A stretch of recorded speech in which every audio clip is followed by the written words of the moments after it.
Vemos aquí la panorámica que se ve allá al fondo, el Valle del Cauca, el hilito que se ve por allá, es el río Cauca. Desde aquí, desde lo alto de la Soledad, vemos donde se están lanzando los hombres pájaros, vemos aquí el río Cauca, ese hilo que se ve que baja bañando todo el Valle del Cauca, un hombre pájaro por allá.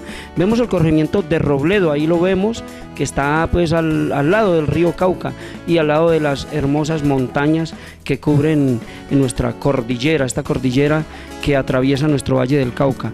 Aquí vemos la otra panorámica desde otro ángulo, buscando el otro corregimiento que pertenece también al municipio de Trujillo desde estas mismas montañas. Vemos aquí que bañado por el Valle del Cauca ya vemos a Ubasanó.